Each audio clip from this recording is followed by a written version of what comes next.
Iniciamos este programa sobre el infierno en la cultura de nuestro pueblo, en nuestra fe y en la Biblia. Recordemos que el tema del infierno es un tema que siempre ha sido apasionante o temido. Es un tema que también está incluido en muchas religiones y también en filosofías, sobre todo en las griegas.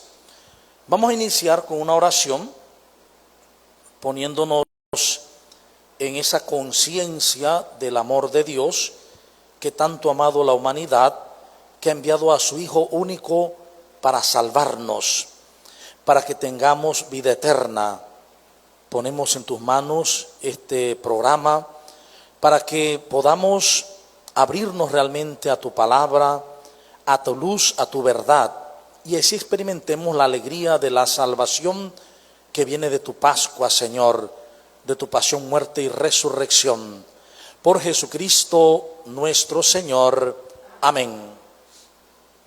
Bien, el tema del infierno es un tema, como he dicho, que está en el lenguaje y en el imaginario de casi toda la humanidad, de todos los pueblos.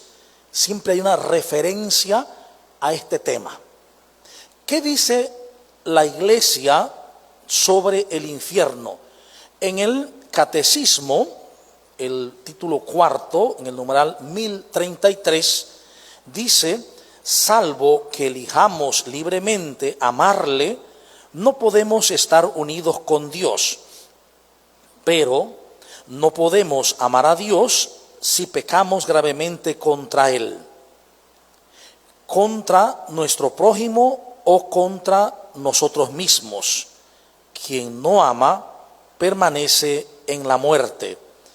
Todo el que aborrece a su hermano es un asesino.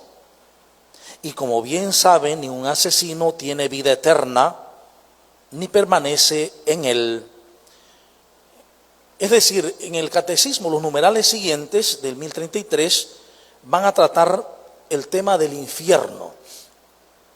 Nunca se explica qué es ni cómo es.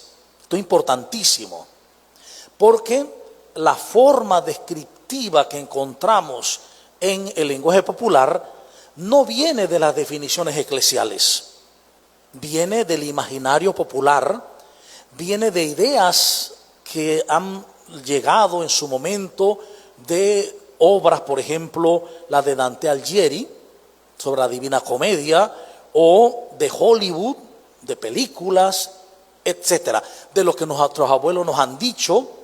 De allí viene todo el imaginario. Lo cierto es que para la mayoría de la gente el infierno es algo terrible y lo asocian con un fuego terrible, un fuego que acaba y lo aniquila todo. Ahora bien, en la historia de la Iglesia ha habido muchos intentos de hablar del infierno. Ya en Spe Salvi, que es la última definición escatológica, se nos presenta como un estado de sufrimiento, pero sufrimiento porque me doy cuenta que me he equivocado, que he fallado en el proyecto divino. Pero ahora bien, ¿qué nos dice la Biblia realmente? La palabra infierno en las Biblias normales la encontramos 54 veces. 54 veces la palabra infierno. Pero la mayoría de las veces es una traducción del término, ya sea griego, Hades, o del hebreo Sheol, lugar de los muertos, que se traduce de esa manera. Pero de manera más como sintética y más realista, la palabra infierno aparece 13 veces en el Nuevo Testamento. Y sin embargo, no aparece ni una sola vez en el Antiguo Testamento. Porque la palabra que aparece en el Antiguo Testamento es Sheol, lugar de los muertos, no de castigo. no de castigo, lugar de los muertos, el Sheol. ¿Qué pasa? Encontramos, por lo tanto, que en Mateo, por ejemplo, 5:22, 5:29, 5:30, 10:28, 18:9, 23:15, 23:33, encontramos la palabra infierno, la traducción. En Marcos lo tenemos 9:43, 9:45 y 9:47. En Lucas 12:5, en Santiago 3:6 y en Segunda de Pedro 2:4. Las otras veces que aparece en el Nuevo Testamento la palabra infierno no pertenece al acervo original, sino a la traducción de Sheol o Hades, como infierno, ¿sí? ¿Qué realmente podemos decir en la etimología? La etimología de la palabra infierno. La palabra infierno proviene del vocablo en latín inferno. Inferno. Y este a su vez hace referencia al sustantivo común que significa inferior. O sea, inferno, de donde viene infierno, significa inferior. Por esa razón es que han traducido Sheol y Hades por infierno. Pero esa traducción, como es correcta, no nos llama mucho la atención. ¿Por qué? Porque está bien. Sheol, lugar de los muertos, Hades, lugar de los muertos, y inferno, o lugar inferior, lugar de los muertos. Lo que nos llama la atención en este momento es cuando se habla del infierno o sobre el infierno como castigo, como dolor, como sufrimiento. Por tanto, la palabra infierno hace alusión al mundo inferior donde habitan los muertos que han desobedecido en su vida y no han creído en el mensaje de Jesús. Esto es la etimología, ¿sí? Esto es lo que dice etimológicamente. Ahora bien, recordemos que en la practicidad, por ejemplo, el Papa Francisco, cuando un niño le lloraba y le dijo, mi papá ha muerto, pero era ateo, ¿dónde está mi papá? Mi papá, pues, aunque era ateo, nos permitió bautizarnos, pero él era ateo. ¿Dónde está mi papá? Y el Papa le dice, está en el cielo. Tu papá está en el cielo. Porque Dios es siempre compasivo, misericordioso eternamente. Por lo tanto, aquí lo que estamos hablando es de una etimología, una definición de la palabra infierno. Ahora, ¿qué dice realmente la Biblia sobre el infierno? ¿Qué es lo que realmente nos dice la palabra? Primer texto, Mateo 5:29. Pueden sacar sus Biblias y mirar, leerla en sus Biblias directamente, y así ver lo que dice. Si tu ojo derecho te hace pecar, arráncalo y tíralo, porque te es mejor que se pierda uno de tus miembros y no que todo tu cuerpo sea arrojado al infierno. Ei de oftalmos, so o de gios. Oftalmos significa ojo, de viene oftalmología. Pero lo interesante es lo que dice al final. Soma, tosoma es el cuerpo, tosoma, so, blese, eis, geenan. Es decir, geenan es la palabra que ha sido traducida arriba como infierno. No es la traducción común de Hades o de Sheol. Estamos hablando de otra palabra, la palabra Gehenan. Bien, otro texto, mas si tu mano te hace caer, córtala, mejor es entrar a la vida manco que teniendo dos manos ir al infierno, al fuego que no puede ser apagado. Marcos 9:43. También va a decir lo mismo, eis ten Gehenan, ¿sí? La Gehenan. Entonces esa palabra nos parece un poco extraña, ¿no? ¿Qué significa realmente Gehenan? ¿Por qué aparece en el Nuevo Testamento? ¿Qué nos está diciendo? La palabra Gehenan es un calco lingüístico. Es decir, es una palabra que se dice así y cuando se traduce, no se traduce, sino que se pone igual como se dijo. Un calco lingüístico, por ejemplo, será, que luego veremos otro día, la palabra Satanás. Satanás desde el hebreo no se tradujo ni al griego, ni al latín, ni al español. Se siguió diciendo Satán, Satán, Satán. Es un calco lingüístico. Entonces también nosotros tenemos muchos calcos lingüísticos desde el inglés, por ejemplo. Hay palabras que no se tradujeron o las asumimos tal como se decían, pero con una carga semántica parecida o diferente. Por ejemplo, voy a llevar un lonche, de tu lunch. No la tradujimos, pero creemos que y sabemos lo que significa. ¿Ve? Entonces, Gehenna es un calco lingüístico, es decir, es una palabra que no es de origen griego, ¿sí?, sino que es un préstamo de la lengua hebrea. Entonces miramos que Gehenna en griego tiene su homónima que es Gehinnom en hebreo. Gehinnom, Gehenna. Pero ¿qué significa realmente Gehinnom? ¿Qué significa esto? Bien, vamos al Antiguo Testamento, vamos a irnos a Jeremías 7:31. Aquí voy a presentar el texto del Antiguo Testamento en hebreo. Ahí resaltamos la palabra Gehinnom, Gehinnom en el texto del Antiguo Testamento. Y Gehinnom, vamos a leer en español que dice: y han edificado los lugares altos de Tofet, que está en el valle de Ben Hinnom, Gehinnom, para quemar a sus hijos y sus hijas en el fuego, lo cual yo no mandé, ni me pasó por la mente. Lo está diciendo Dios a través del profeta Jeremías 7:31. Por lo tanto, Ge significa valle y Hinnom es un nombre propio. Hinnom, porque se refería a un valle cuya propiedad era del hijo de Hinnom, Gehinnom.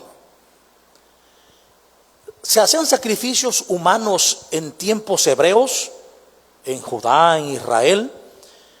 Muchas veces nosotros somos ajenos a lo que realmente pasaba. Es decir, Israel pasó por muchas etapas de purificación de su fe. Es decir, hubo lamentablemente una época que hoy nos puede parecer dura, difícil, hasta repulsiva, en que se daban estos sacrificios. Se efectuaban sacrificios de infantes, de niños y niñas. Ponemos Segunda de Reyes 21:6, dice: hizo pasar por fuego a su hijo, practicó la hechicería, usó la adivinación y trató con medium y espiritistas. Hizo mucho mal ante los ojos del Señor, provocándole a ira, o sea, a que se enojara. Ezequiel 16:20: tomaste además a tus hijos y a tus hijas que habías dado a luz para mí, y se los sacrificaste para que fueran consumidos. Ezequiel 16:20. ¿Por qué nosotros no tenemos acceso a esto? No es porque no lo tengamos, es que no lo leemos. ¿Quién ha leído el profeta Ezequiel? Si no es en la liturgia, si he puesto atención. O al profeta Jeremías.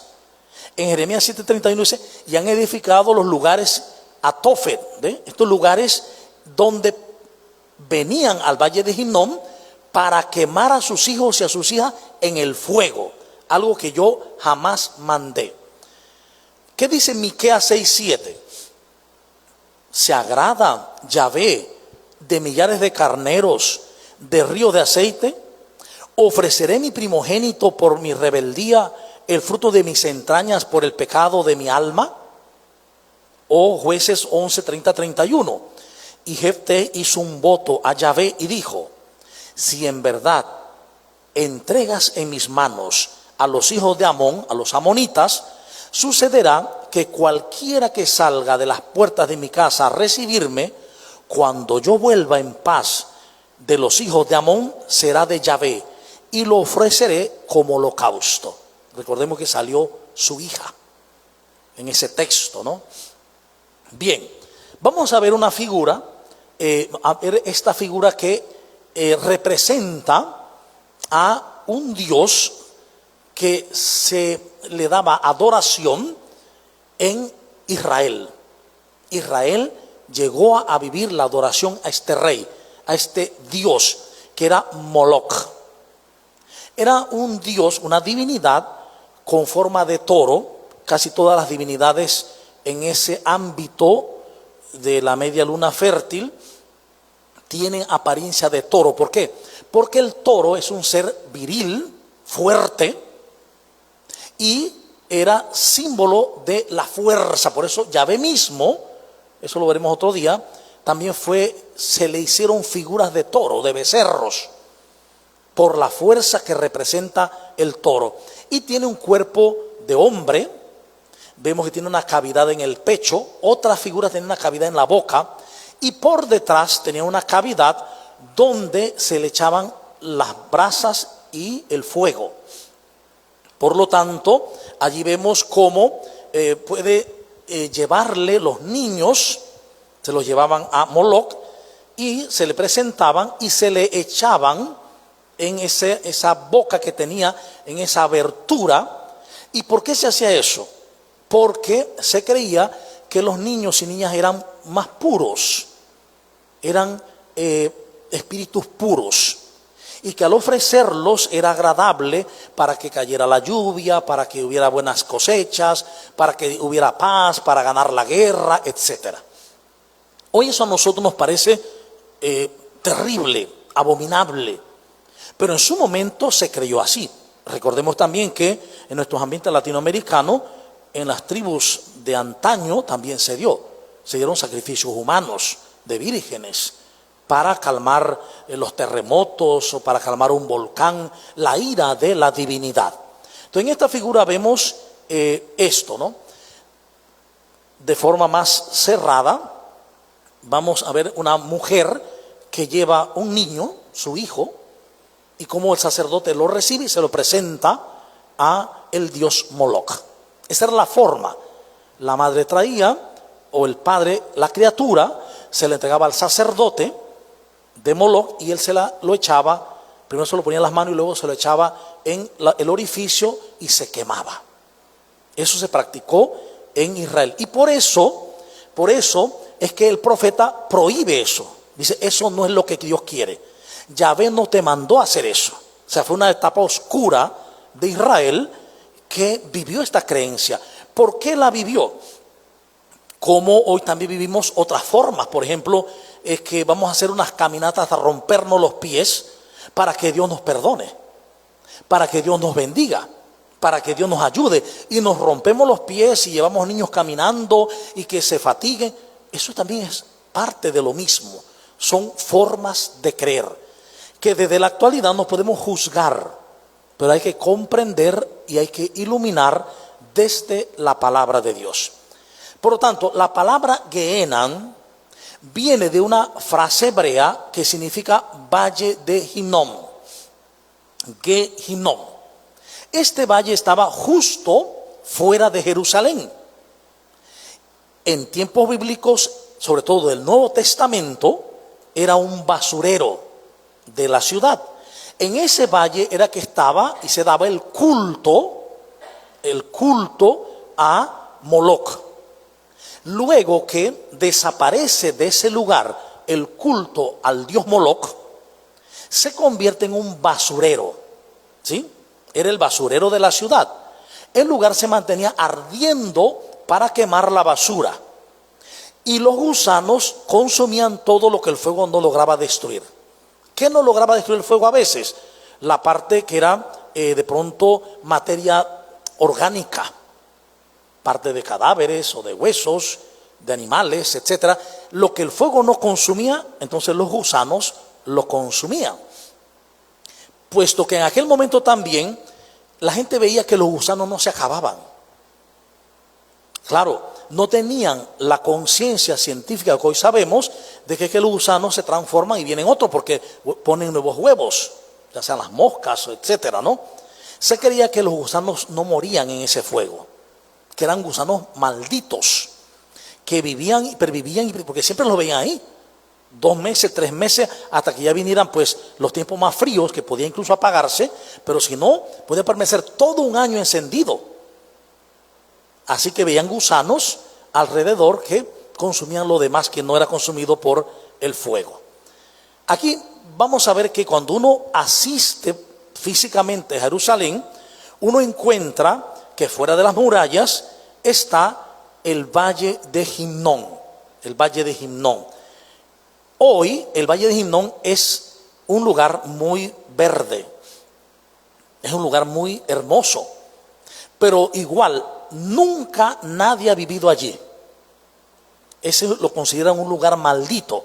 Le han sembrado árboles, hay de pronto grama, etcétera, pero, porque ya no es el crematorio de la ciudad en la actualidad, pero nadie vive allí. Es un lugar que está reservado a la nada. ¿Por qué? Porque lo consideran un lugar maldito, puesto que ahí se vivió una de las peores idolatrías al dios Moloch, donde, como hemos dicho, se ofrecían sacrificios humanos.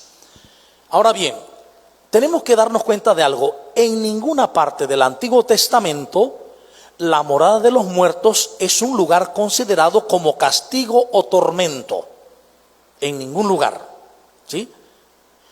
El concepto del infierno se desarrolló en Israel, ojo con lo que voy a decir, solamente durante el periodo helenístico, es decir, durante el siglo IV y siguientes antes de Cristo. ¿Por qué? Porque los griegos se metieron en el mundo hebreo, hubo una conquista hebrea del mundo griego, y el pensamiento griego fue permeándose a partir del siglo IV, y ahí aparece el concepto de infierno, es decir, de lugar de castigo, porque venía de otros pensamientos que eran del mundo griego. Entonces, ideas religiosas y filosóficas de Grecia, del mundo helénico, incluyendo de Aristóteles y Platón, los que estudiamos filosofía, recordaremos que él sí habla del infierno como castigo. Llegaron a influenciar todas las religiones de esa época, en todo su derredor. Y eso luego pasó al mundo cristiano como herencia.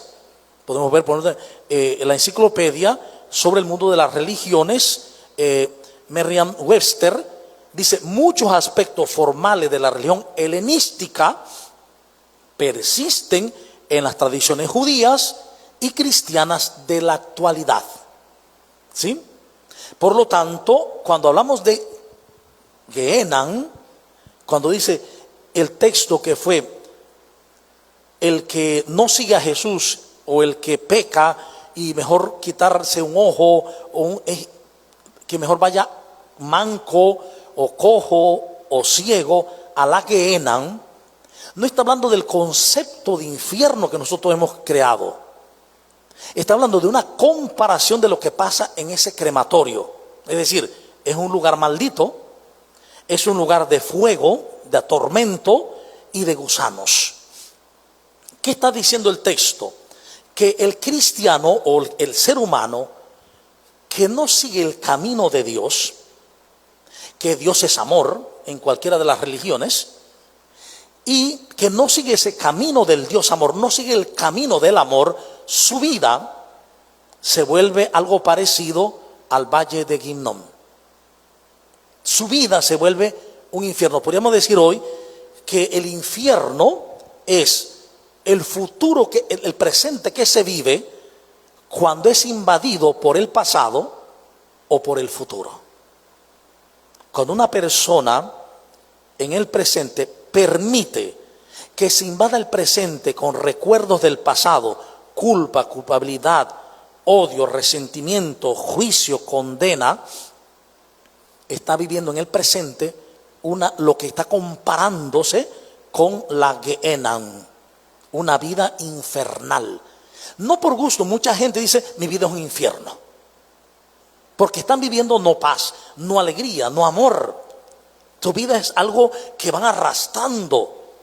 ¿Por qué? Porque están viviendo el pasado, todo lo que hizo, todo lo que le hicieron, o viviendo el futuro, todo lo que puede venir y me agobia, me asusta, me llena de miedo.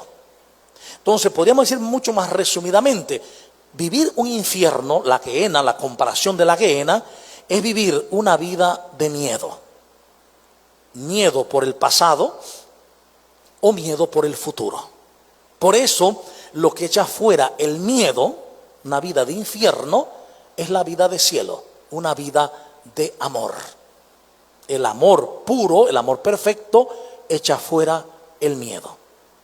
Además de esto, recuerden que cuando comenzamos y leímos el texto del Catecismo, 1033, decíamos que el que ama es el que ha pasado de la muerte a la vida. Y el que no ama simplemente está muerto. Y el que odia a su hermano es un homicida. Es decir, el no amar es lo que causa que tenga una experiencia infernal, que la vida se esté quemando. Y la comparación es el valle de Gehinnom. El Sheol en la Biblia hebrea. El Sheol, según la Biblia hebrea, es un lugar donde van los muertos, pero en ningún momento se dice que es un lugar de tormento y de castigo. ¿Sí? En realidad la palabra Sheol significa preguntar, interrogar, inquirir, indagar, interpelar. Es decir, algo que yo no sé. Cuando se dice ya Sheol como tal, lugar de los muertos, en el fondo es algo desconocido. No sé lo que va a pasar. No sé lo que pasa con los muertos. Eso significa Sheol. Están en un lugar que se creía debajo de la tierra, donde se entierran, pero no sabemos lo que sucede. Es algo desconocido. Si alguien quiere profundizar, puede encontrar en internet, la puede ver, esta enciclopedia sobre las religiones, Merriam-Webster's, ahí la palabra infierno la puede encontrar, o también puede ver El infierno, el origen de una idea, de Richard Borky, en la revista Visión. Ahí también podemos ver la dirección donde uno puede encontrarla de forma gratuita. Y también El infierno, ese gran invento de Diego Salvador. ¿Por qué digo esto? Porque mucha gente ha sufrido terriblemente por el miedo al infierno, por el miedo a que en un futuro pueda quedar eternamente su alma condenada para siempre. Mucha gente ha sufrido eso. Y también ha sido una herramienta, yo pienso que no con mala intención, pero fue una herramienta de hacer que la gente creyera, que la gente buscara el bien, que la gente se alejara del mal por el miedo al infierno. ¿Sí? Entonces reconocemos hoy por hoy que el infierno, su existencia es aquí y ahora, cuando invado el presente del pasado o el futuro. Santa Teresita de Lisieux decía que si había un infierno, este estaría vacío, porque el amor de Dios nos ha salvado en Cristo Jesús. Y aquí tenemos que recurrir a un texto bíblico que también nos tiene que decir mucho pues sobre esto, y es el texto de San Pablo. Son dos textos que San Pablo va a utilizar para hablar de la salvación de Cristo Jesús versus la salvación que el hombre concebía y versus la perdición por Adán. Un texto de 1 Corintios 15, 21 y el otro es Romanos 5, 12 al 21. Este de 15, 21 dice: porque así como la muerte vino por medio de un solo hombre, también por medio de un solo hombre vino la resurrección de los muertos. Recordemos que en nuestra tradición y en nuestra fe bíblica sostenemos, incluso en oraciones litúrgicas también, que Cristo venció el pecado, el mal llamado Satanás y la muerte. Y cuando vamos a comulgar decimos, este es el Cordero de Dios que quita el pecado del mundo. Entonces aquí el pensamiento nos tiene que llevar a algo. O es verdad que lo que decimos es así, o entonces no es verdad. Y lo que decimos es solo una pantomima. O sea, es verdad que este es el Cordero que quita el pecado del mundo, no de los que dicen creer o decimos creer, no, del mundo, de la humanidad. O simplemente lo decimos pero no es cierto. Y por lo tanto, la Eucaristía se volvería una figura. Y esto no cabe en nosotros. Nosotros sabemos que la Eucaristía es real, presencia real de Jesucristo, aquel que quitó el pecado del mundo. Y entonces Pablo va a decir en el segundo texto que hemos puesto, Romanos 5, 12 al 21, dice: si por un hombre vino el pecado, el segundo Adán es superior al primero. Y aquí entramos en una cuestión que a veces no pensamos, porque no utilizamos el razonamiento que Dios nos ha dado para vivirlo, para mirar las realidades. Si Adán tuvo la potencia como recurso narrativo, o sea, la narración de Adán, tuvo la potencia de infestar a toda la humanidad en el pecado. O sea, el Adán primitivo infestó a toda la humanidad sin pedir permiso. A nosotros nos pidió permiso a Adán para que fuéramos pecadores como él. Simplemente dice la tradición que nos transmitió a todo ser humano el pecado y la muerte. Eso es lo que dice nuestra tradición. Pero también dice la palabra que si el primer Adán hizo eso, el segundo Adán es superior. Sin embargo, a veces en la práctica decimos lo contrario. Jesús solo puede perdonar a aquellos que se arrepientan. Y de los que se arrepienten, los que se conviertan y ya no hagan más lo que hacen. Y de los que se convierten y no hacen más lo que hacen, perseveren. Por lo tanto, si hacemos un cálculo del mundo, ¿cuántos somos cristianos? Más o menos 22-23% de la humanidad, siendo bastante positivo, Y de ese 22%, 21%, ¿cuántos somos católicos? 17%. Y de ese 17%, ¿cuántos se confiesan? ¿Ven? Para recibir el perdón de los pecados. Y de eso que se confiesa, ¿cuánto de verdad se confiesa para no volver a hacer lo que hace? Entonces tenemos que decir, bueno, Jesús murió por 5% de la humanidad. Y eso, lo que estamos diciendo con eso es que el segundo Adán es inferior al primero. El primero tuvo el poder de contaminar a toda la humanidad futura, sin excepción. Y el segundo Adán no tiene el poder de salvar a toda la humanidad, sin excepción, sin pedir permiso. Esto es interesantísimo. ¿Por qué razón? Vuelvo a marcar la idea. Si el primer Adán no pidió permiso, simplemente contaminó, sin consultar con nadie, entonces el segundo Adán, que es Cristo, sí tiene que pedir permiso para poder salvar. Esto lo que hace es anular su real ser. Y dice San Agustín, lo que pasa es que para poder ser salvado yo necesito de mi voluntad. Pero es que yo no usé mi voluntad para ser pecador tampoco, para caer, para fallar. A mí no me pidieron permiso, ni yo dije, sí, yo voy a nacer para ser alguien que falle siempre. No, nadie me pidió permiso, nací así. En el lenguaje popular o en el lenguaje tradicional, contaminado por el pecado. Por lo tanto, la aseveración de Pablo que dice que el segundo Adán es superior, lo que está diciendo es que Cristo quitó el pecado del mundo, salvó la humanidad. Y es hermoso verlo en las plegarias, por ejemplo, en las plegarias eucarísticas, cuando dice que Dios en Cristo ha muerto y ha resucitado por toda la humanidad. por toda la humanidad. Y por eso el Evangelio es una buena noticia. Es la buena noticia de comunicarle a la humanidad el amor de Dios. De decirle a la humanidad que no está condenada a vivir un infierno, sino que puede vivir aquí y ahora el cielo.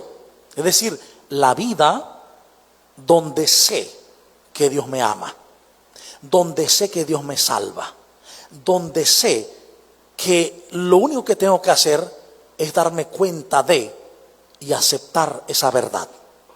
La verdad del amor de Dios, que tanto amó al mundo que envió a su único hijo para que nadie perezca, sino que para que todos tengamos vida eterna.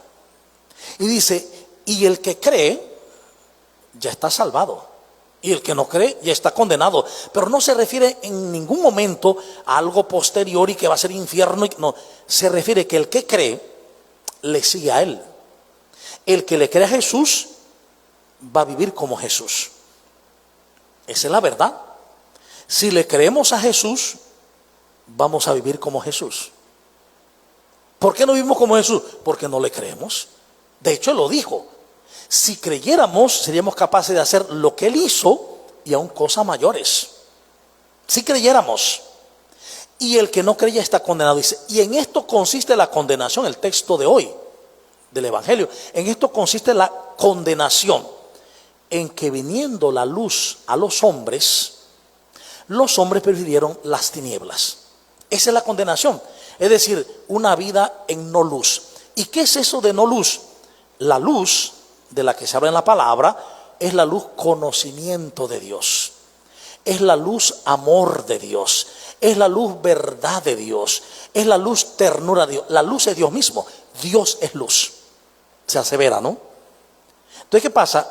Con la condenación es que me cierro a la luz, me cierro a la verdad, me cierro al amor, y por lo tanto la vida que desempeño, aunque sea en la iglesia, aunque sea en un grupo, aunque sea ordenado, es una vida en desamor.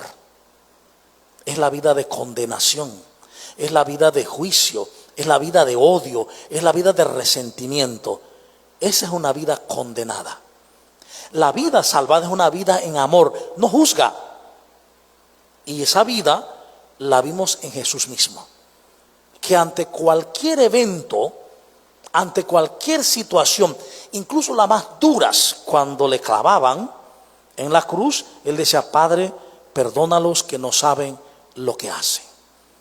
Cuando la mujer adúltera, el hijo pródigo, etcétera, la actitud de Jesús es mostrar a un Padre, a un Dios compasivo y misericordioso. Este Dios amor es el que se ha manifestado en el mismo documento fundamental del siglo pasado y de ahora, que es el Concilio Vaticano II. La revelación, la autorrevelación de un Dios amor. Y un Dios amor no tiene cabida a más nada que el amor. El Dios amor no tiene cabida para el odio, para los celos, para la venganza. Y me dirá alguien, pero es que ahí dice que Dios es vengativo, ahí dice que Dios es guerrero. Lo que tenemos que entender es la parte humana de la formación del texto bíblico. El texto bíblico no es un dictado de Dios. No es un dictado de Dios. A unos hombres que con el dictado escribieron todo como si Dios les dictara las palabras. El texto bíblico se fue creando en un término de 1000 años. Entre el texto bíblico, Antiguo Testamento, la Torá, y el Nuevo Testamento pasaron más de 1000 años. Y esto incluye la experiencia del ser humano que paulatinamente ha ido descubriendo la revelación. Por lo tanto, no escapa del texto bíblico esa parte humana donde se le puede atribuir a Dios cosas, sentimientos y pensamientos que no pertenecen a Dios, sino que pertenecen al hombre. Por eso fue que Jesús se atrevió a decir, antes se les dijo, ama a tu amigo y odia a tu enemigo.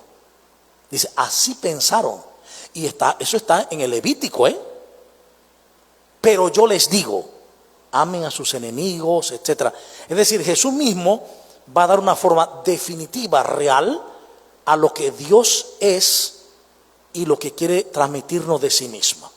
Entonces aquí lo que hay que tener en cuenta es que los textos bíblicos, al ser traducidos, se deben a unas empresas, a unas traductoras, a unas editoras. Por ejemplo, hay unas empresas editoras que son para los católicos. Hay otras empresas editoras que son para los protestantes. Y el texto que escriben responde a ese grupo, ¿no? Entonces, por ejemplo, usted nunca va a encontrar una empresa editora que va a traducir un texto al estilo de la Reina Valera para los católicos. No lo van a hacer. ¿Por qué? Porque no se lo va a comprar nadie católico. Y viceversa. Entonces hay que entender también eso, que muchas veces para poder vender el texto, pues se traduce de una manera que pues es aceptada así en esa congregación o en ese grupo religioso. Ahora bien, no cabe duda que las Biblias católicas nuestras, sobre todo la Jerusalén o de pronto la del Peregrino, son Biblias traducidas muy cercanas al original, pero que no han escapado de la traducción, por ejemplo, de la palabra Gehenna a la palabra infierno, y eso cargado, la carga semántica de la palabra, junto con la carga histórica de lo que Dante Alighieri habló de los infiernos y todo lo demás, y las pinturas antiguas y el pensamiento y el imaginario de la sociedad. Entonces, ¿qué decir hoy? Que si hablamos de un infierno, si Jesús habló de un infierno, nunca habló de esa palabra. El lenguaje de Jesús nunca estuvo la palabra infierno como tal, porque es una palabra latina, de latín. La palabra que estuvo en la boca de Jesús fue traducida al griego Gehenna y en el hebreo Gehenna.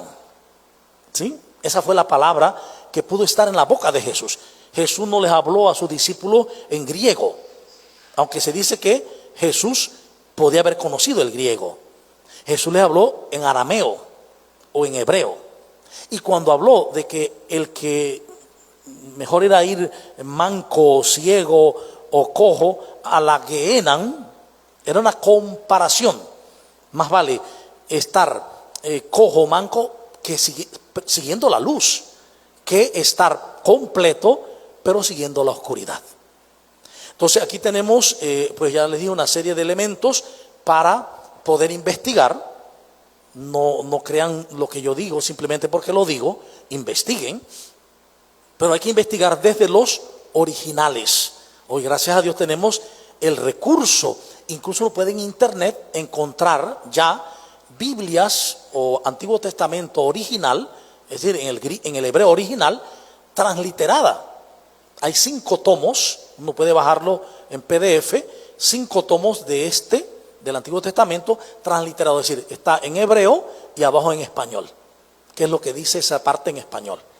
Pero aún así yo estuve mirando que la transliteración a veces usan la mentalidad la misma. Sheol lo traduce por infierno, que es correcto, porque infierno, repito, significa lugar inferior, inferno, debajo. O sea que realmente la palabra infierno que usamos nosotros, lo que realmente quiere decir es lo que dice Sheol o lo que dice Hades. Por eso cuando dice Jesús descendió a los infiernos, en el texto del credo, ha habido una serie de ideas que se han proliferado de que fue a los infiernos y ya buscó almas atormentadas y las sacó. No. Cuando dice Jesús fue muerto y sepultado y descendió a los infiernos y fue enterrado. Fue al Sheol como todos los demás y luego salió de él. Eso es lo que quiere decir, descender al infierno. Bien, entonces allí dejamos la presentación, abrimos el momento para preguntas, aportaciones, ideas, etcétera.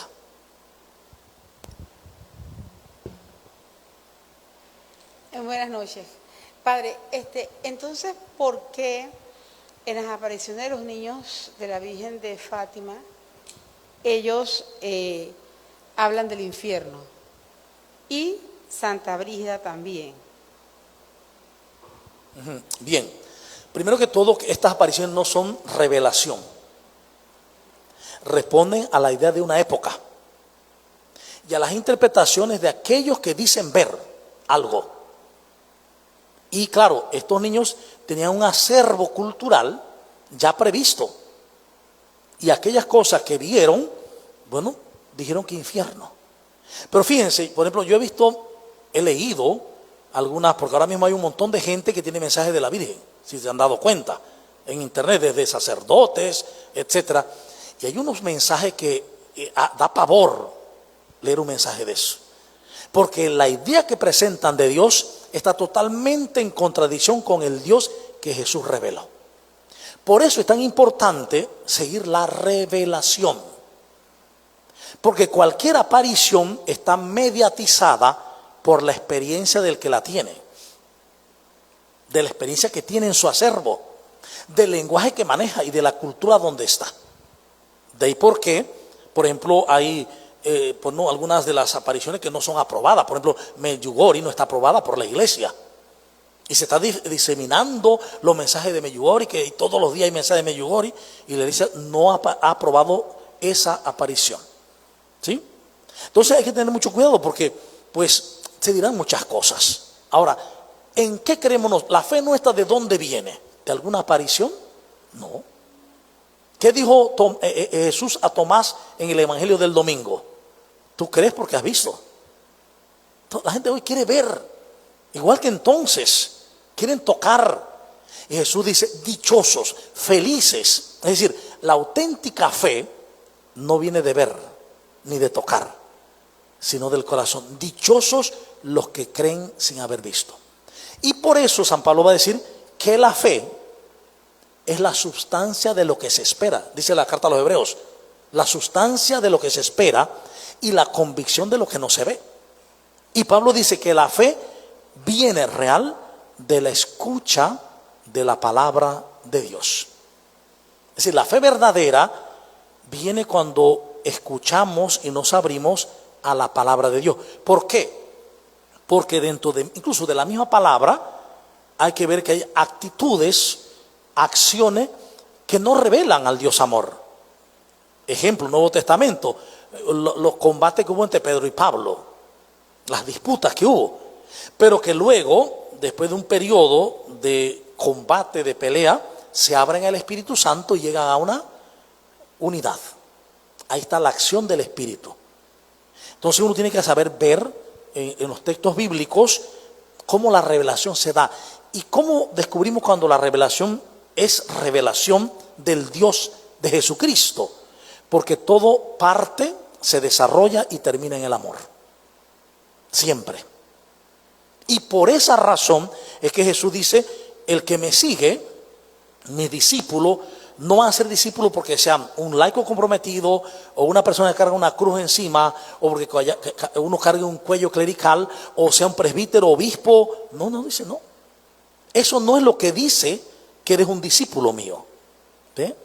Lo que dice que eres un discípulo mío es que ames a los otros como yo te he amado. Más nada. Yo puedo tener títulos de todo tipo, de teología, de todo. Puedo haber visto todas las visiones del mundo. Pero si mi vida no es amor y transmisión del Dios amor, entonces no soy cristiano. Entonces hay que tener mucho cuidado.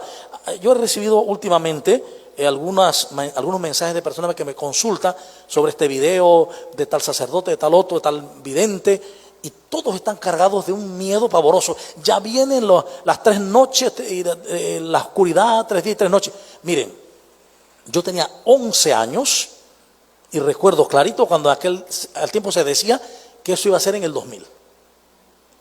Las 3 días y 3 noches de oscuridad.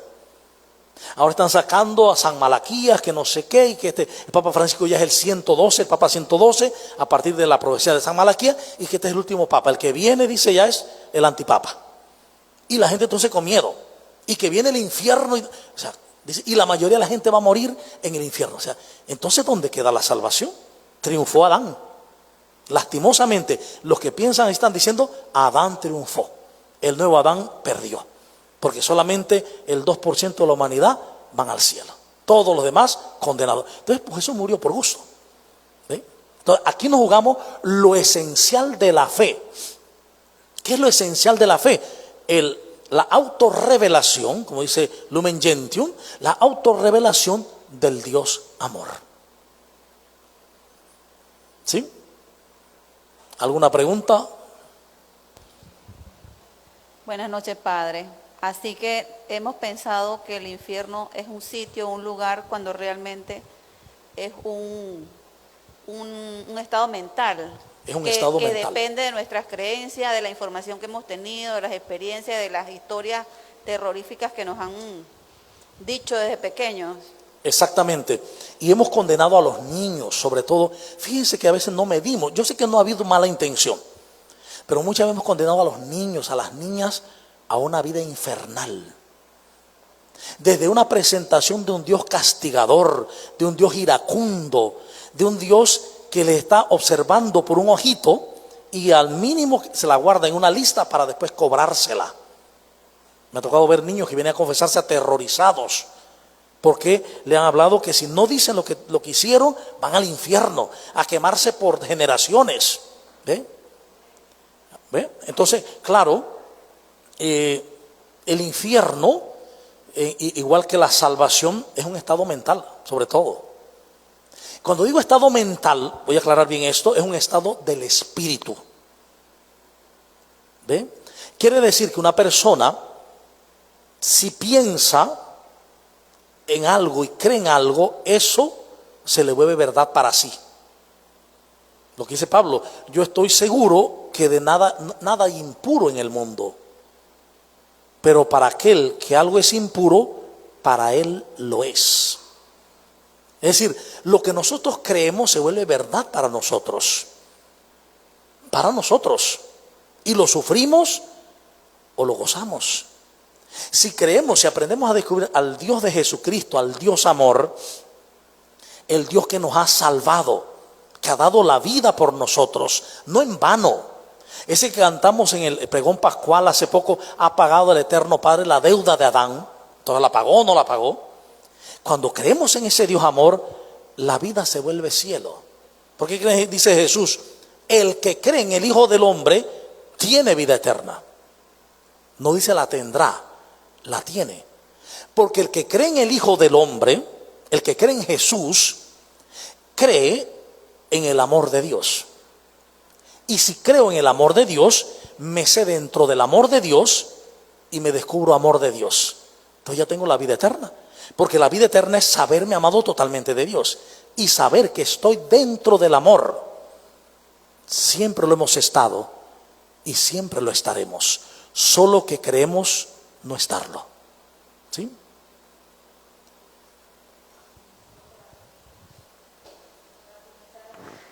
Que es importante toda esta formación porque nosotros tenemos que ir reflexionando en nuestro interior y reconociendo hasta dónde muchas veces empatizamos con ese infierno, porque hemos visto a lo largo de nuestro periodo de tiempo, ambientalmente, o sea, terremotos, pandemia y situaciones que se han dado en diferentes lugares, sobre todo estos muy temidos, los tsunamis. Y yo he escuchado muchas personas cuando empatizan con esa vida infernal de decir, bueno, es que tal vez son malas personas y por eso se lo merecían. Entonces, llegamos como a empatizar de alguna manera y esa parte importante de la sensibilidad de darnos cuenta de ese empatizar más bien con esa humanidad de esa persona. Por ejemplo, cuando hubo las erupciones volcánicas de La Palma, fue una devastación muy grande y esa parte es la que nos debe llevar a nosotros a reflexionar hasta dónde nosotros estamos hasta acostumbrándonos a esa forma de ver la vida. Muy bien, recordemos algunos detalles. Durante mucho tiempo se ha creído en el castigo de Dios. Y hoy por hoy mucha gente está lastimada, están sufriendo a causa de esa creencia. Y viene a mi mente, por ejemplo, cuando el cardenal Joseph Ratzinger, hoy Benedicto XVI, tuvo una entrevista con hombre, periodista Peter Sigwald. De esa entrevista salió un libro que está en el internet gratis que se llama Dios y el mundo. En esa entrevista, Peter Sigwald le pregunta a el cardenal Ratzinger ¿qué es el castigo de Dios? ¿Qué puede decirnos? Y la respuesta del cardenal Ratzinger, eso hace ya muchos años, ese libro tiene muchos años ya, decía: lo que pasa es que Dios no es como el policía de tránsito que se pone a la vuelta para esperar a los que van a alta velocidad y ponerle la boleta. Y dice, lo que nosotros vemos como castigo es consecuencia del actuar humano o de la naturaleza, por su forma natural. Terremotos, las placas tectónicas, etcétera, es consecuencia de lo que sucede, de lo que está. Por otro lado, también el mismo Jesús en su momento también lo aclara. Recordemos que cuando le llevan la noticia que unos hombres galileos estaban dando el culto allá en Galilea y Herodes los mandó a matar. Pilato los mandó a matar. Y dice que, entonces Jesús le respondió: ¿y ustedes piensan que esos que murieron degollados allá en Galilea eran peores que todos los demás galileos? Ciertamente que no. Es más, si no se convierten ustedes, perecerán de la misma manera. Y entonces saca otro texto que ellos no mencionaron. Dice, igual que los que murieron aplastados en Jerusalén, porque recuerden que los de Jerusalén se creían más puros que los galileos. Los que vivían en Jerusalén era como la religión pura, los galileos estaban contaminados. Dice, estos de Jerusalén que les cayó la torre de Siloé, estos eran peores que todos los demás de Jerusalén, ciertamente que no. Lo que está diciendo Jesús es que a estos les pasó, a los que los degollaron en Galilea, los que les cayó la cisterna de agua, 18, en Jerusalén, no les cayó porque eran malos, porque fue un accidente. Lo decisivo dice que ustedes se conviertan, porque si no se convierten perecerán de la misma manera. ¿Qué significa perecer de la misma manera? Perecer en la ignorancia de la verdad, permanecer en la ignorancia de quién eres, permanecer en la ignorancia de que somos amor, de que Dios es amor y nosotros somos amor con Él. ¿Por qué razón? Si Dios es amor, 1 Juan 4:8, Dios es espíritu y somos imagen y semejanza de Dios, quiere decir somos imagen y semejanza del amor y del espíritu. Somos espíritu, amor. Mi ser, nuestro ser es ser espíritu, que hemos sido encarnados. Como dice Pablo, tenemos una morada terrenal, ¿cierto? Y en esta morada terrenal tenemos que manifestar lo que somos. De ahí por qué Jesús va a decir, solo hay dos formas de vivir: o a favor mío o en contra mío. Es decir, o identificados con el Espíritu, Él lo va a decir, el que nace del Espíritu es como el viento, identificado con el Espíritu, o identificados con el mundo, con el cuerpo. O vivo identificado con el cuerpo desparramando, separando, es decir, odio, miedo, resentimiento, creencia de separación con los demás.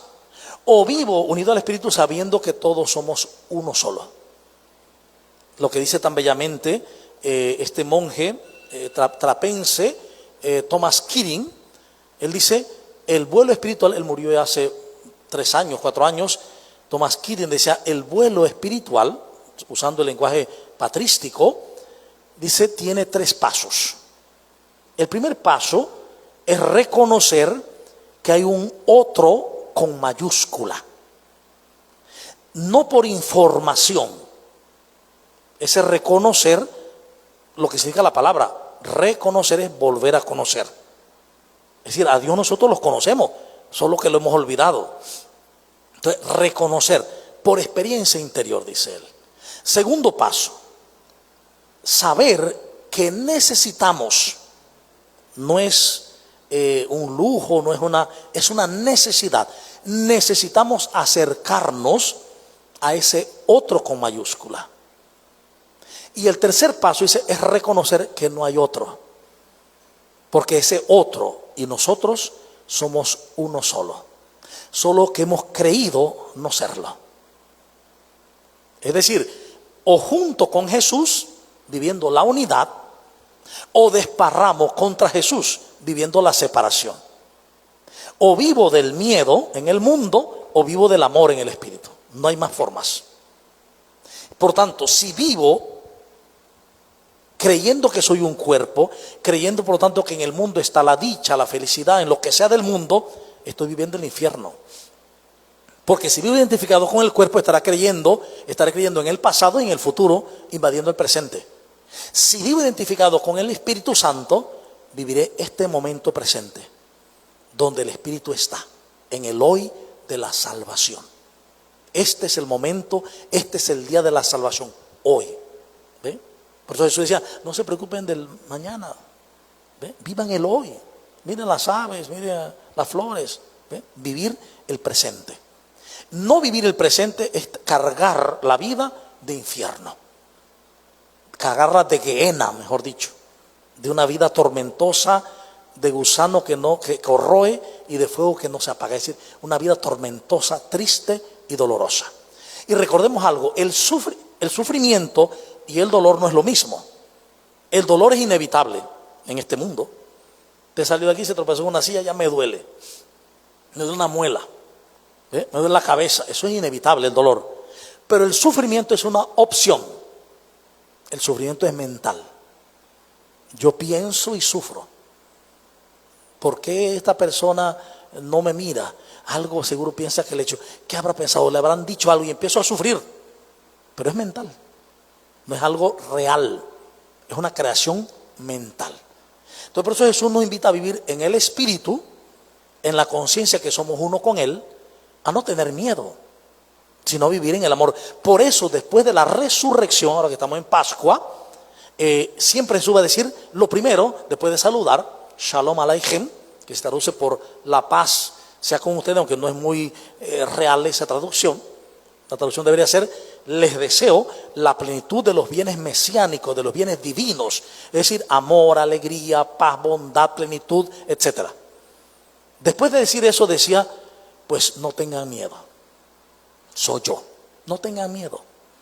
Y decir no tengan miedo en el lenguaje de Jesús es, pasen al mundo del amor.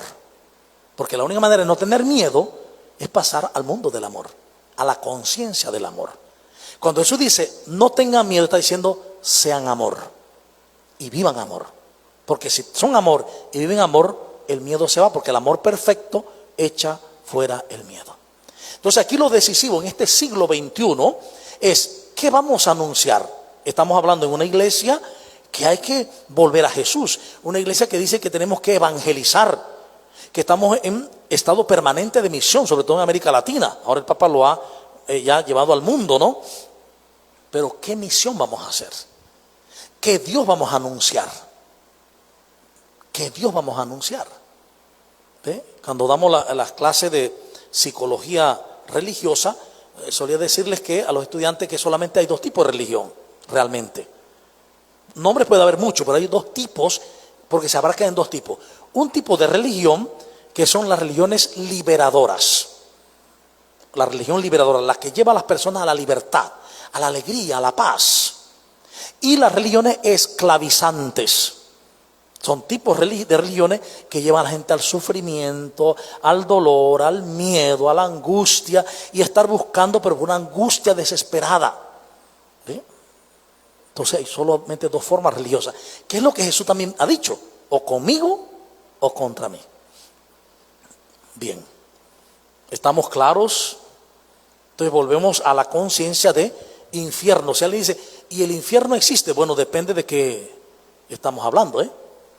Si hablamos de un lugar tormentoso para toda la eternidad, esto pues no corresponde al planteamiento del amor de Dios. del Dios de Jesucristo. Si hablamos de infierno como situación de dolor, de sufrimiento, bueno, es de sí, porque pertenece a algo mental, pertenece a pensamientos de invado el presente, de pasado o de futuro. Bueno, solo comentar es que nosotros cuando tenemos esa tendencia a que el sufrimiento es necesario, entonces nos volcamos y utilizamos mucho el supuesto razonamiento, pero más bien siempre como girando hacia ese punto, como que el sufrimiento es necesario para una salvación, el sufrimiento es necesario para yo demostrar que yo amo a un hijo, que yo amo a la mamá. Entonces, he escuchado algo muy común de muchas personas aquí en Panamá, muy cerca de personas que conozco, que están muy involucradas en una X religión. Y casi siempre está ese temor de que, lo que usted comentaba antes, ¿no? De que va a venir el fin del mundo, que ya se observan las señales, los símbolos. Y está también otro tema de que hay personas que dicen, así mismo lo voy a decir, a Panamá no le pasa nada porque Dios ama a Panamá. La pregunta es, entonces Dios no ama más a nadie. Entonces, yo lo traigo para reflexionar en el sentido de que eso lo llevemos a la vida de cada uno de nosotros, porque entonces es que estamos diciendo que Dios solo ama al que está en el camino en el que se supone que es el correcto. La pregunta, ¿cuál es el camino correcto? Ese era el comentario que tenía. Bien, hay que partir de lo que Jesús dice. Jesús dice, miren el Padre que es bueno con todos y con todas, y deja salir el sol sobre buenos y malos y caer la lluvia sobre justos y pecadores. Dios ama a todos por igual. Y fíjense que hay textos que nosotros no vemos, porque no los analizamos. De hecho, había pensado, incluso y no lo he hecho, escribir un libro sobre Zaqueo, pero uno de esos ejemplos de Zaqueo. Cuando todo mundo dice que Jesús, dice el texto que todo mundo murmuraba, porque Jesús se había quedado en la casa de un pecador, era la apreciación que daba la gente. Jesús dijo, este también es un hijo de Abraham. En el lenguaje de Jesús, en el tiempo de Jesús, decir que era un hijo de Abraham es que tenía derecho a la salvación, al amor de Dios y a la vida de Dios. Un hijo de Dios. ¿Sí? Es decir, nosotros somos los que queremos medir a Dios con nuestra medida. Ya lo decía Voltaire, más conocido como Voltaire. Voltaire decía, Dios creó al hombre a su imagen y semejanza, y el hombre le ha devuelto con la misma moneda. Es decir, ahora queremos presentar a un Dios que es más nuestra imagen y semejanza. Dios ama a toda la humanidad. Recuerdo que cuando en los años 80 salía todo esto de la teología de la liberación, o las teologías de la liberación, había uno de los teólogos que decía, porque le preguntaba, ¿quiere decir que Dios amaba a los hebreos que gozaban celebrando la Pascua porque habían salido de la esclavitud de Egipto, y los egipcios morían y la familia sufría porque habían muerto, y entonces Dios estaba, ¿cómo estaba Dios? Entonces, la forma muy humana de decirlo fue, Dios estaba celebrando con los judíos y llorando con los egipcios. Es el Dios de todos y de todas. Y en cuanto al sufrimiento, recordemos que hay una idea que está metida mucho en la iglesia, en nuestra iglesia católica, y que es una herejía. El pelagianismo o semipelagianismo.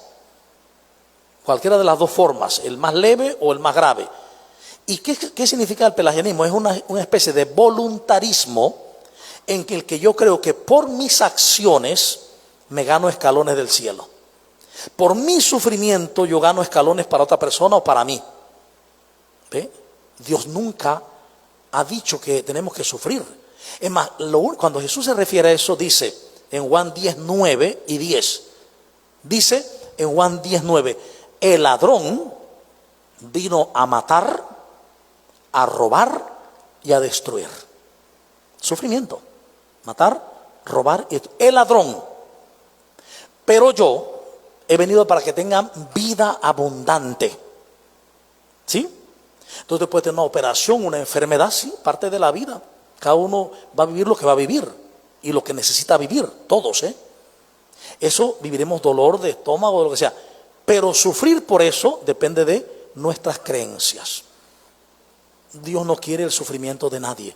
De hecho, la compasión que habla Jesús, cuando habla del amor y la compasión no significa lástima, como hemos creído, sino que la compasión significa, de la palabra compasión, splagnasomai, en el lenguaje griego, splagna es las entrañas uterinas, la entraña materna, splagna, y somai es el sentir, somatizar, ¿no?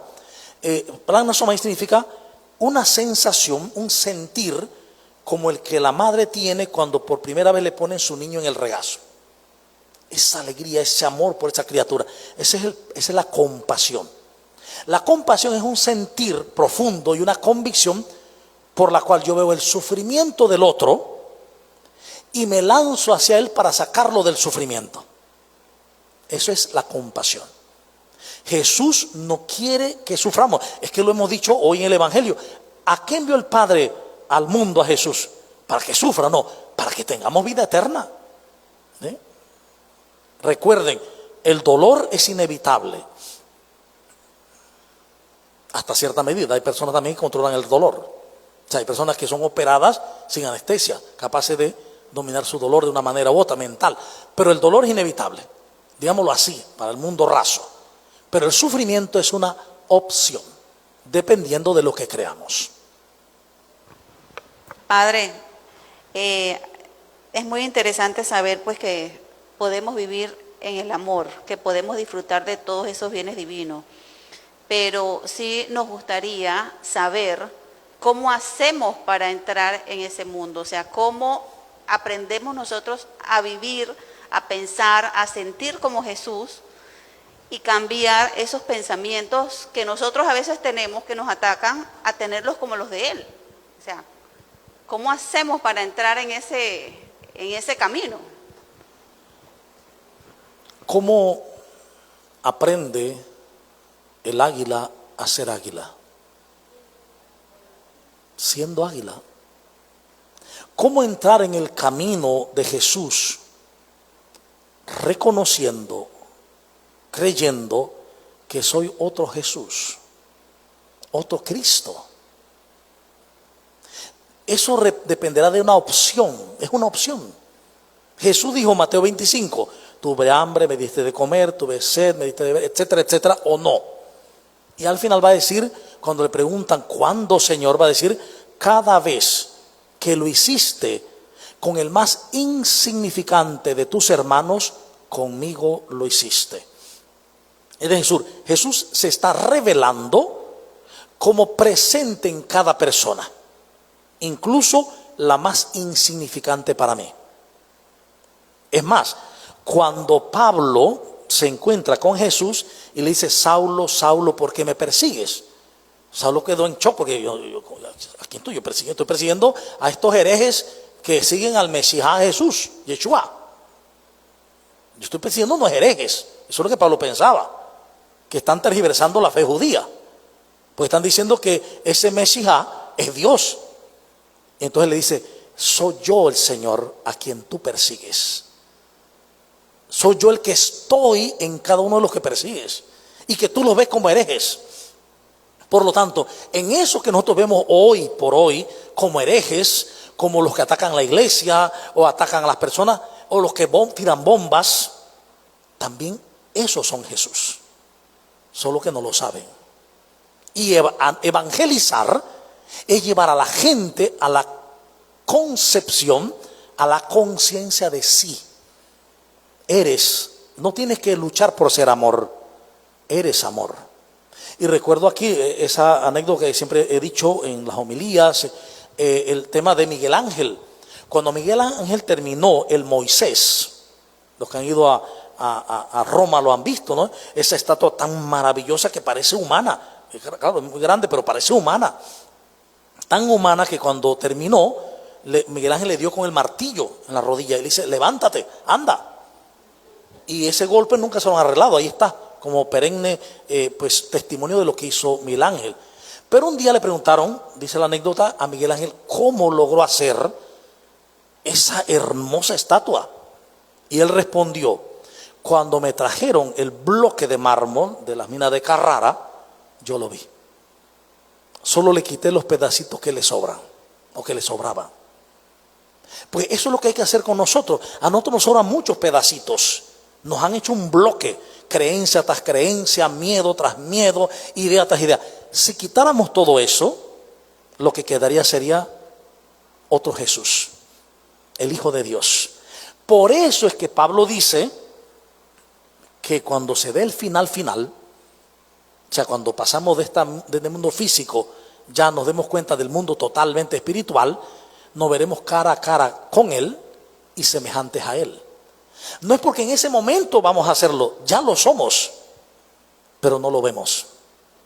En el momento en que uno se libere del cuerpo, que es un limitante físico, no es malo el cuerpo, pero nos limita para ver más allá. Tampoco vamos a querer esa herejía de que el cuerpo es malo, no. El cuerpo es una oportunidad para comunicarnos, maravillosa.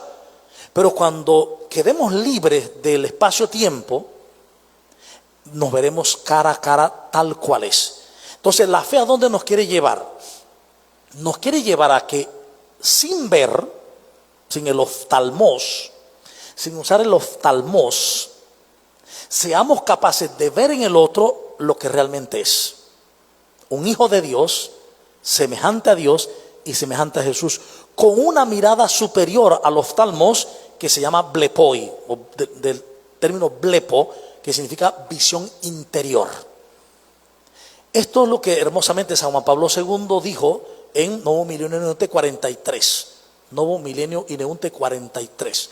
Cuando habla de la espiritualidad de comunión y dice, espiritualidad de comunión es descubrir el rostro de la Trinidad en nosotros, para luego verlo en los demás. ¿Sí? Yo tengo que hacer una opción. Yo elijo ver a Dios en mí, no lo veo en lo físico, en mí, en mi ser. Un solo espíritu, un solo Dios, un solo Jesucristo. Darme cuenta de la unidad con Dios. Y cuando lo vea en mí, lo veré en los demás. Y cuando lo vea en los demás, lo veré en mí. Se hace un círculo virtuoso. ¿Sí? Así que, ¿qué hacer? Déjate ser. Encuentra tu ser. Y eso no se encuentra hacia afuera, buscando una visión de qué sé yo, en Garabandal, que ya fue tachada. Eso fue un fraude. Buscando, eso no se encuentra hacia afuera. Usted puede ir donde quiera que sea. Y le voy a decir algo muy fuerte. Cualquier visión, sea del tipo que sea, en este mundo no deja de ser pasajera. Porque todo lo que es en este mundo es pasajero. Por eso es que la fe en Jesucristo tiene que ser sin ver. Creerle a Él. Creer que es real y optar por Él. Opto por creer lo que Él dice. Opto por creer que Él dice, voy a mi Dios que es su Dios, a mi Padre que es su Padre. Le creo a Jesús. Por lo tanto, si Él me dice eso, quiere decir que es mi hermano. Jesús es mi hermano mayor. ¿Ve? Y me siento hermano de Él, uno con Él, un solo espíritu, el de Jesús. Entonces es una decisión. Allá había una pregunta ya, primero. Ya está respondida. Padre, en ese sentido podría decir que la misma iglesia ha permitido o no ha enseñado la idea con respecto al infierno. Entonces la iglesia tendría un gran trabajo en lograr cambiar esa idea que tenemos desde siempre, pues. Bien. En la iglesia, evidentemente, como yo lo mencioné en el catecismo, está puesto el tema del infierno. No se explica qué es, ni cómo es. Eso pertenece al imaginario colectivo. ¿Sí? Quiere decir que lo que hay que cambiar es la manera de entenderlo. ¿Sí? Y entender que Dios no quiere que nadie viva eso. Que lo que Dios quiere es vida abundante para todos y para todas. Y que no tengamos miedo. Porque mientras tengamos miedo, estaremos viviendo infierno. Y la tristeza también. ¿Ve? Por eso Jesús, ¿qué dice Pablo? Se los repito, estén alegres. Se lo vuelvo a repetir, estén siempre alegres a pesar de todo. Y uno dice, pero ¿cómo va a ser eso? Bueno, usted puede deprimirse, pero estar alegre. ¿Cómo va a ser eso? Sí. Usted puede un momento deprimirse, pero si usted recuerda quién es y recuerdas el amor de Dios, esa depresión se va. A menos que sea un estado ya de tipo endógeno, se llama. Endógeno significa que hay un mal funcionamiento del sistema de neurotransmisores a nivel del cerebro, que requiere medicamentos, etcétera, etcétera. Pero la mayoría de las depresiones son exógenas, vienen por experiencias externas. Entonces, claro, cuando recuerdo quién es Dios y quién soy yo, todo se va. ¿Por qué creen que Jesús dice, velen y oren porque la carne es débil? Y la gente piensa, es el sexo. No está hablando del sexo para nada. Está diciendo es que velen y oren porque la carne, es muy fácil identificarnos con el cuerpo y creernos frágiles, débiles, necesitados, carentes y entrar en la tristeza. Velen y oren porque el espíritu sí es animoso. O sea, velen y oren es estar consciente continuamente, no es estar, Padre nuestro que está en el cielo cada hora, no es estar, Señor, ayúdame cada hora, no. Velen y oren es estar conscientes de quién es Dios y quién soy yo. Esto hermosamente cuando decía alguien, también una anécdota, que alguien se la pasaba mucho en el Santísimo y le preguntaron, pero ¿tú qué haces? También lo dicen de San Francisco de Asís. ¿Qué haces cuando tú ves al Santísimo? Y dice, Él me mira y yo lo miro. Él me mira y yo lo miro. Ay, qué lindo, qué lindo. Pero es que ese mirar tiene una carga semántica que nosotros no entendemos. Que en la época medieval, por ejemplo, San Juan de la Cruz decía, en el mirar de Dios está su amar. Cuando dice, Él me mira y yo lo miro, está diciendo, Él me ama y yo lo amo. Estoy en éxtasis. No estoy pensando convencer a Dios. No, yo sé que Él me ama y yo lo amo. Y que lo que acontece en mi vida es lo que tiene que acontecer. No tengo que pedirle a Dios que no, que esto. ¿Quién es Dios? ¿Ve? ¿Quién es Dios? ¿Él o yo? Porque a veces las formas que manejamos es que yo tengo que recordarle a Dios, tengo que decirle a Dios que yo soy más bueno que Él. Ten misericordia, Señor. Es decir, yo tengo misericordia y tú no la tienes, así que te voy a pedir que cambie.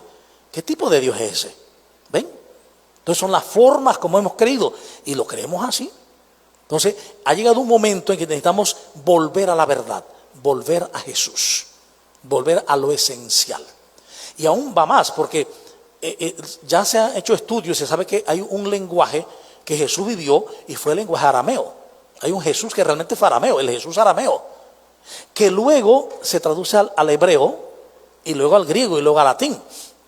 Entonces, la carga semántica de las palabras que Jesús manejó, la carga cultural del tiempo de Jesús en arameo de Galilea, era otro mundo. ¿Qué significa eso? Que muchas veces hemos malinterpretado prácticamente todo. Prácticamente todo. ¿Sí? Y todo el estudio que hay bíblico, pues actualmente no es el estudio de los 80, ha superado muchísimas cosas. La arqueología bíblica, las nuevas formas de exégesis bíblicas, la lingüística, eso ha ayudado a que la semiótica, a que haya una nueva percepción y se irá creciendo. Recuerden que hubo un tiempo también en que se sufrió mucho por el limbo, o sea, el lugar donde iban los niños sin bautizar, que no era un infierno, pero era un infierno chiquito, porque iban a estar condenados. Y fíjense, el Papa Benedicto Emérito dijo, en nombre de la Iglesia, hasta hoy certificamos que no existe limbo. Fue una invención de San Agustín. ¿Ven?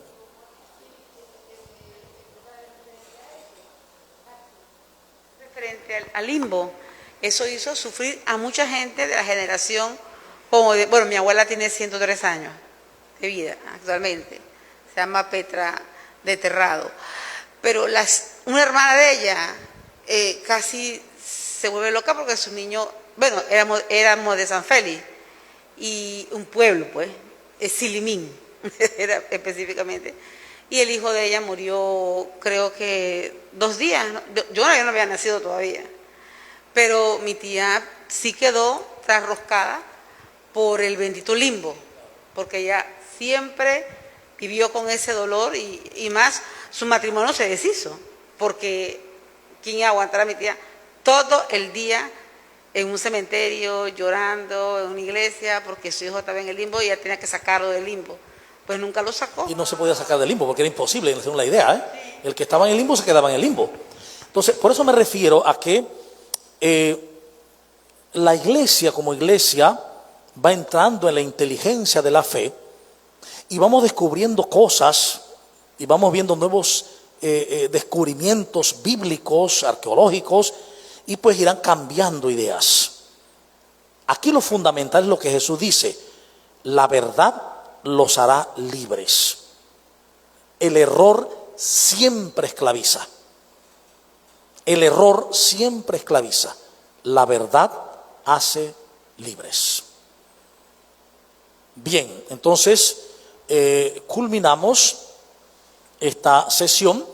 Recordamos que dentro de un mes, el próximo mes, el tema será sobre Satanás en la Biblia y en la cultura nuestra. Satanás en la Biblia y en la cultura nuestra, que también es otro tema que tejer, muy interesante, ¿no? Luego veremos, Dios mediante, también el tema de los ángeles, los arcángeles, qué realmente es lo que la Biblia dice de esto, de los serafines, de los querubines, qué es lo que la Biblia realmente quiere decir con todo este lenguaje, que ahora se maneja mucho y hay una angelología por ahí colectivamente, qué es lo que realmente la Biblia habla sobre esto. No olvidemos que el tema es: la verdad nos hará siempre libres. Te damos gracias, Señor, por este momento, por todo lo compartido, que podamos día a día creer más en tu presencia amorosa e identificarnos contigo, Señor, para vivir como tú, siendo instrumentos de tu amor, de tu alegría y de tu paz. Por Jesucristo nuestro Señor. Amén. En el nombre del Padre, y del Hijo, y del Espíritu Santo. Amén. Que tengan buena noche y espero pues poder seguir sirviéndoles a ustedes.